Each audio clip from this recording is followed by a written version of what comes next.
When I was governor, I knew Freeda because, as you know, she is very active in this community, and you can't be active doing either do good stuff or politics down here without getting to know Freeda Cathcart. She's going to make an impression upon me. When I was governor, I asked her to be on an advisory committee on midwifery in the state. Now, Freeda has already made a big difference in public policy in the Commonwealth of Virginia because she has been very involved in this community on issues, sustainable agricultural, etc., but at the state level on policy with respect to midwifery and making sure that our laws and regulations and the training requirements and the respect for the profession, that all those things were as they should be.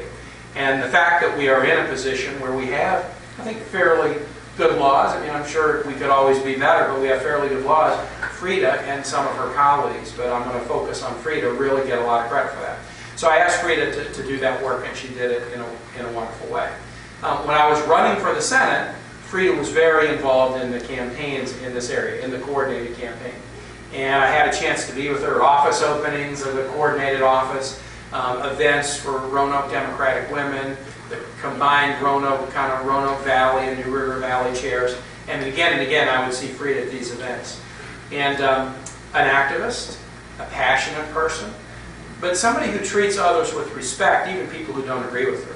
And I would say the thing about Washington politics that I probably like the least, but in an odd way, it's probably the area where I might be able to make the most difference if I do it right, is in this area of trying to treat people with respect. There's going to be Democrats and Republicans. We got a two-party system, and that's the way it's going to be. And it's been that way, we've had a multi-party democracy since our earliest days. But what changes over time is the degree to which the parties are willing to work together for the common good. And if you can be a proud person and a principled person and a passionate advocate for your beliefs, and we all ought to be. I know I am, and people in this room are that way too. But if you treat others badly, if you name call them, if you question their intelligence, if you question their integrity, then suddenly you find you can't do it all yourself, but you don't have anybody to work with. Ultimately, in public life, it is about finding partnerships to do the right thing. Without sacrificing your principles or views, finding partnerships.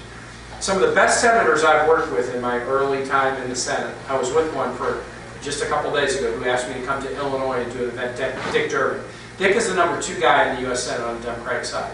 So he has his Democratic bona fides rock solid. One thing I noticed about it, and he's probably the most effective Democrat on the floor of the United States Senate. Every time he stands up and speaks, incredibly persuasive in articulating our values.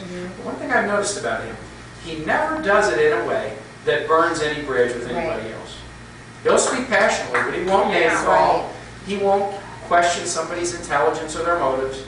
He passionately promotes his points of view, but he does it in a way where he doesn't burn a bridge with anybody else. And so Dick Durbin, the proud, rock-solid Democratic leader, is also the guy who's often in the middle of the immigration reform bill when it's Democrats and Republicans working together, or budget issues when it's Democrats and Republicans working together. So he can be proud of who he is, but he does it in a way where he doesn't burn bridges, he builds bridges. Right.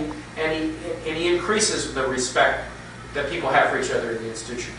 That's what we need in politics, and that's the kind of person Freeda is.